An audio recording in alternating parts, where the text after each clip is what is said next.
Hello, I think we're on.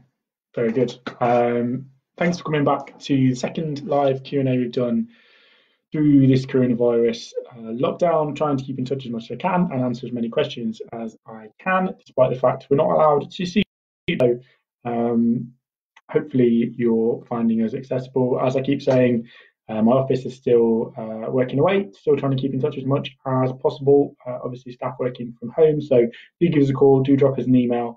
A lot of people coming back to me and saying, I commented on something a week ago and you've not replied. Please, if you want an answer, don't just comment on a Facebook post. I don't see them all. There are hundreds of them. Drop me a message directly, email, call, get in touch in a more formal way, and we will try to answer all of the questions. But I don't see all the comments. So please don't do that and assume that you will be guaranteed an answer. You won't be. A couple of questions already come in previously, so I'll answer those first. Last time we did this, I couldn't see the comments as they were coming in, which I've now sorted. So good morning to all who are commenting already. First one that was asked: local stats. What are the local statistics in terms of coronavirus? So far, there's been just over 1,000 confirmed cases of coronavirus in Nottinghamshire and Nottingham City.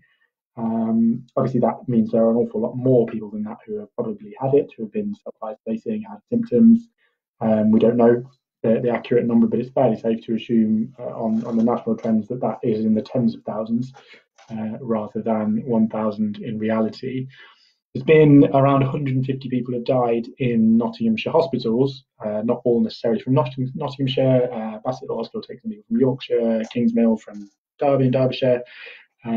Obviously, so actually, East Midlands across England so far is doing fairly well, if that's the right way to put it. Probably not, but other than the southwest of England, we have had the least impact so far from coronavirus. A lot of the news is talking about the Midlands, but it mainly focuses around Birmingham and the West Midlands.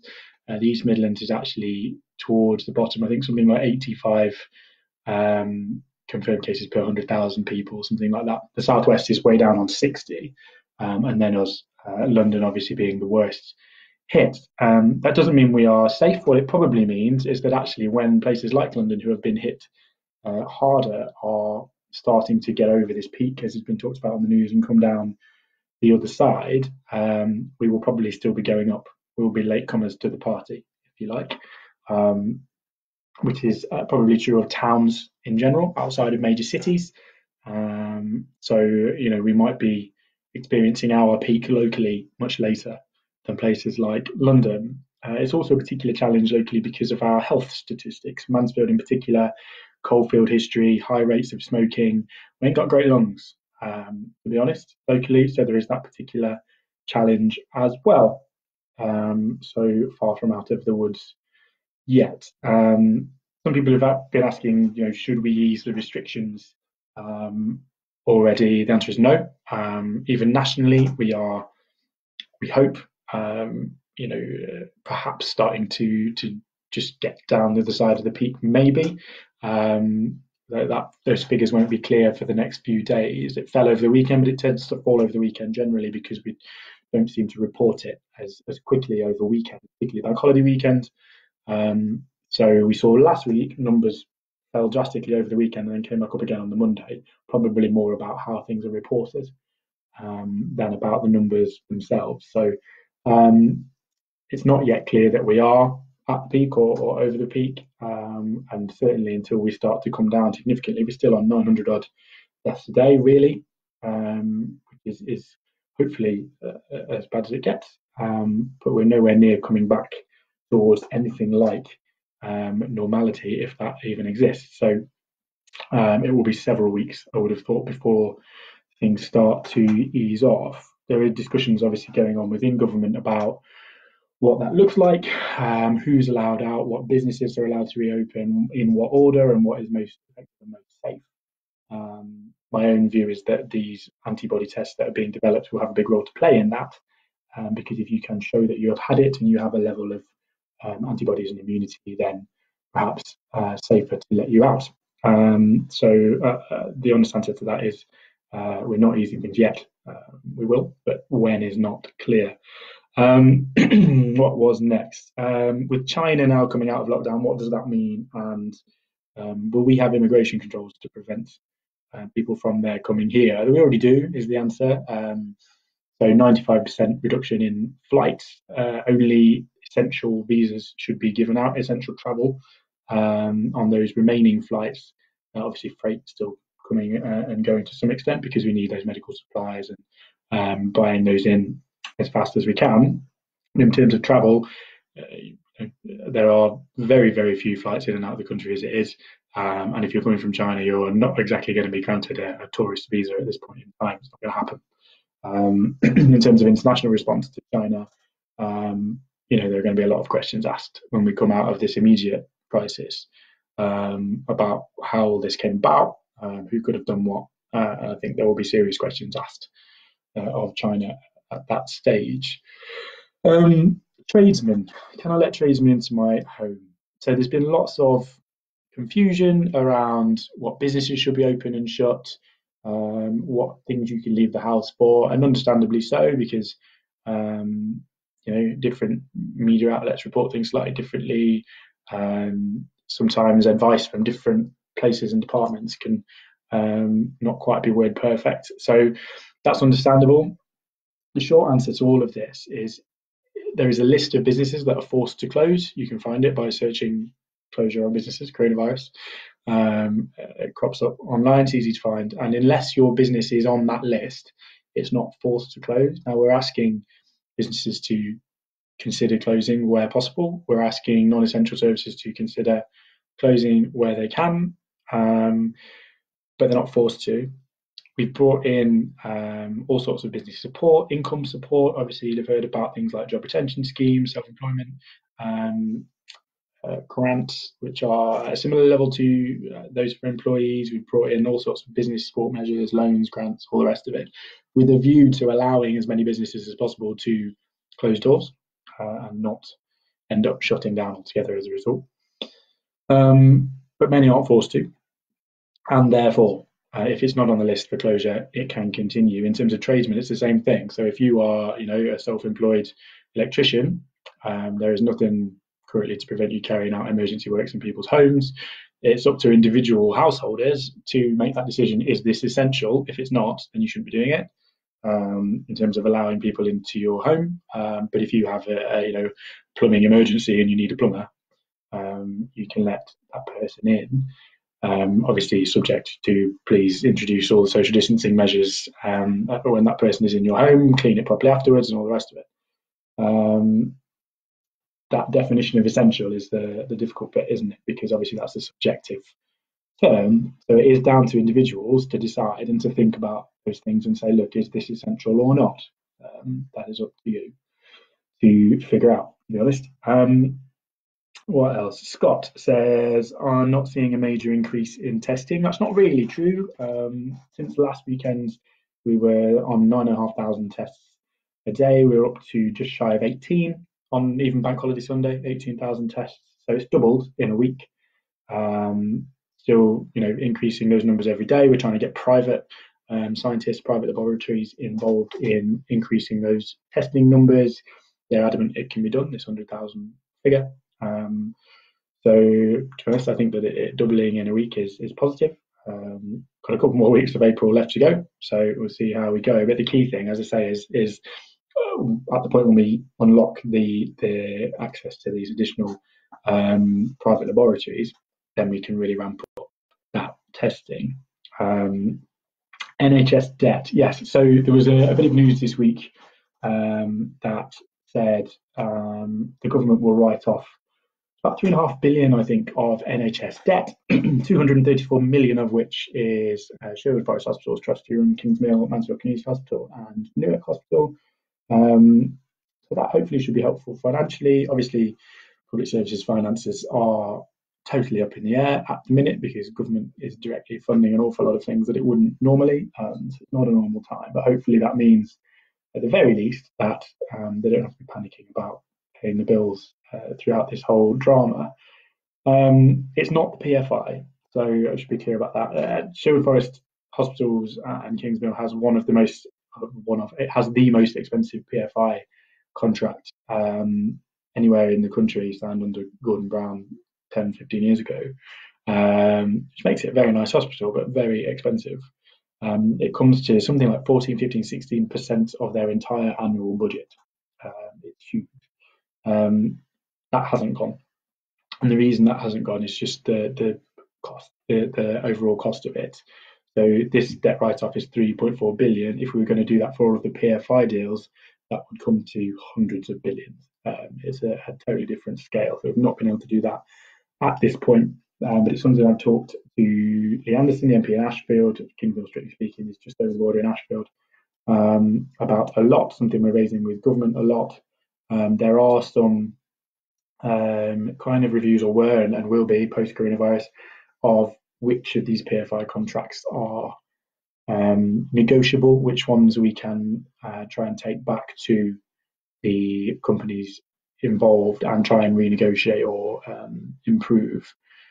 And we've asked that Kingsville be part of that. That was a kind of ongoing thing pre-coronavirus, which hopefully we will come back to afterwards.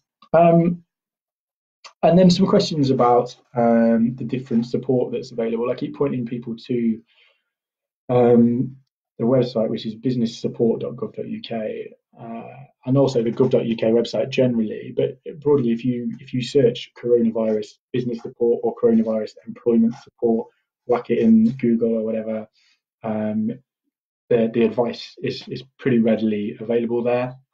So do that where you can.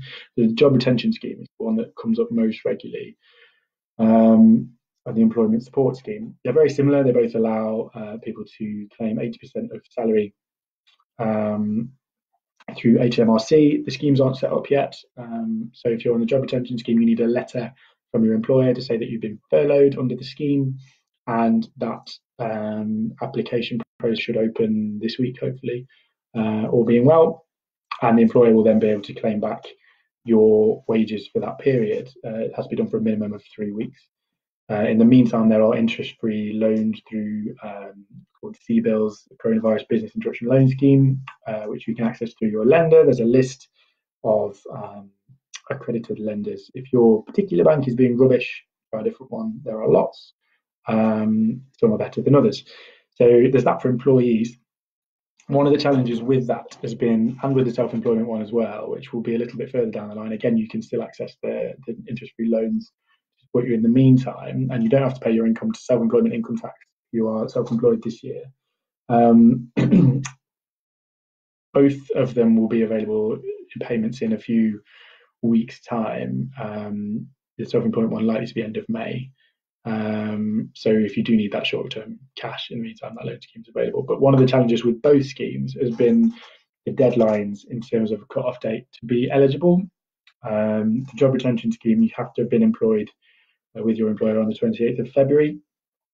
And the self-employment grants, you have to have a 2019 tax return, which obviously means that more recent employees in March and businesses, self-employed people who've set up this year, aren't currently eligible for those schemes.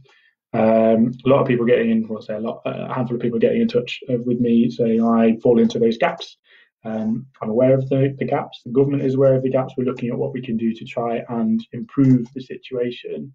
The reason that they are there is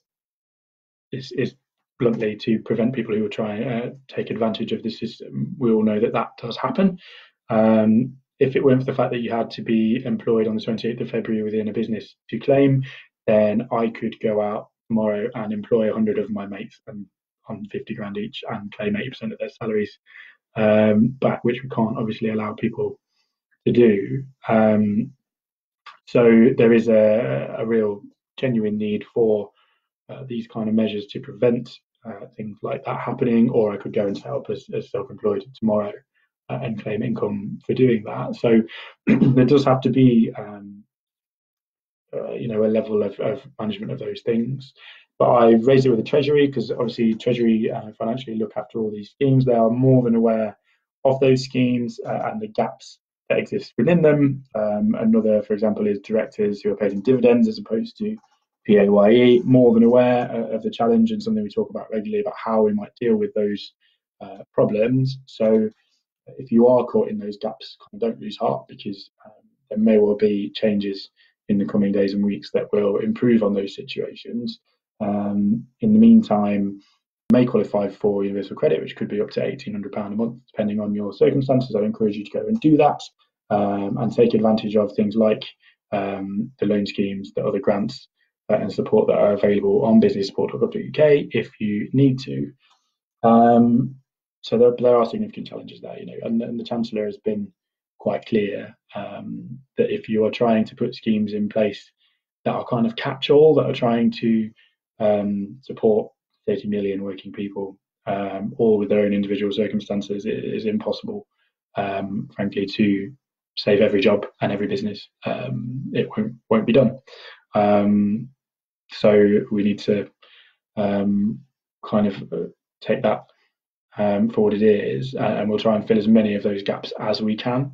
But it's certainly, there are people out there it's really not going to be easy for these next few weeks and months. So if you do have that challenge, feel free to get in touch with me. I continue to raise it with the Treasury whenever I can. And that was all the questions that I had in advance. Let's have a look on the screen here. There's only one or two on here. So can I confirm if the grants will be repayable in the future? No, they won't be. So there are some loans, business support loans, which will be repayable, interest free for 12 months, but then the interest rate after that is up to the banks.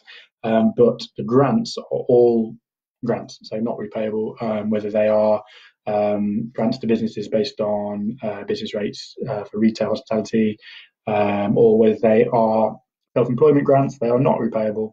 They are kind of income support. They will be turned off at some stage.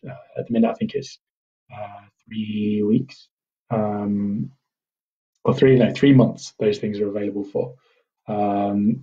They may or may not be extended depending on what happens with the lockdown situation, but they're not repayable. They are grants to try and keep people in employment and to keep businesses going for as long as possible. If we get to a point where it's beyond that, look at how things change and what else we can do, perhaps differently, to continue to support people, because at the minute we're spending something in the region of £3 billion a day on business and income support, which obviously is not sustainable. But hopefully by the time we get to the end of that period, we're in a position to be reopening things and getting back to whatever there will be afterwards. I don't think normal is the right word. I think we're going to be living with the consequences of coronavirus for quite some time, whether that's economically or whether that is socially, in terms of restrictions. We're not just going to one day lift all of the restrictions and go back to normal. It will be gradual, and it will be done based on the science and the economy in terms of what is the safest and most economically viable way of doing that. So, I think we're in it for the long haul in terms of consequences, although hopefully we can start to move to lifting some of these restrictions in the coming weeks. Still a discussion ongoing about Parliament and how that might work, what we could introduce to ensure that we are social distancing and keeping safe in order to allow Parliament to come back after the Easter recess. It should, in theory, go back on Monday, but not entirely clear yet if that will happen. We need to be sensible and safe there. So, quite rightly, there are calls for, people saying we should be sitting because there needs to be scrutiny of what's happening and scrutiny of government. We need to make sure that there is, whether that's done by us heading back to Parliament or whether that's done by introducing new measures to do it kind of online. Then we will see, probably over the course of this week, make a decision about Monday. A couple more questions on here. What's happening regarding non-essential selling on local selling sites? So there are no rules, to be honest, about essential or non-essential selling. Government has not prevented online sales. Obviously, deliveries, etc., should be done in a socially distanced way. All of the deliveries I've had in recent weeks have been. They've been, left on my doorstep. Delivery drivers, Royal Mail can self-sign for these things now, so you don't have to go into contact with anybody. But there are no rules about non-essential selling. I'd say. People can buy what they like online currently, rightly or wrongly. Haven't received a grant, have received a council tax demand this morning. Is that, I assume, for a business? Council tax is still payable, but if you are looking for the grant, you need to apply for it. There is a Mansfield hub, so if you search Mansfield coronavirus, Mansfield Council coronavirus, there is a hub there which includes business support section and the application page for the grant. Everybody who has applied, I've been assured by the council, will get their money this week. If you haven't applied, you need to. So do I have figures of care home and community deaths for this area? No, to be honest, they are not collected in the same way. They're not publicised in the same way. The estimates are that roughly 10% of deaths have been in care homes and in the community. So if you were to take that on, 150 have died in Nottinghamshire hospitals, you could say 15 in care homes. There's a big section at the beginning of this video if you want to go back and have a look about local stats. It was the first thing I talked about, so feel free to go back and have a look at that. Will government release better, more informative fatality information? So that's all available. I don't think necessarily we'll start having the analysis in the public domain about, these are the specific conditions that people have. Obviously, they're people's personal details in many cases. But recovery rates are out there, but they're limited statistics. So if you've had 1,000 people go into intensive care, maybe 200 have died, maybe 200 have recovered. The rest are still in intensive care. We don't have outcomes for those people yet. The average time intensive care globally has been about 2 weeks. So the stats aren't out there because they don't exist yet, is the short answer. And I think that is about it. Yeah, so there we go. Thank you for tuning in this morning. I'll do another one of these next week probably, so feel free to get in touch. There was one last week which is still pinned to the top of my page, still available in the group currently, so I included the list of all the questions in the description of it. So if I haven't answered your question today, might be because I answered it last week already. Feel free to go back and have a look at that. Otherwise, keep in touch. As I say, don't comment on posts and assume that I will answer because I don't see them all, but please feel free to direct message, email, call at any time, and we'll try our best to help. Otherwise, stay safe, stay home, and hopefully we can start to have some more positive news and statistics over the coming weeks.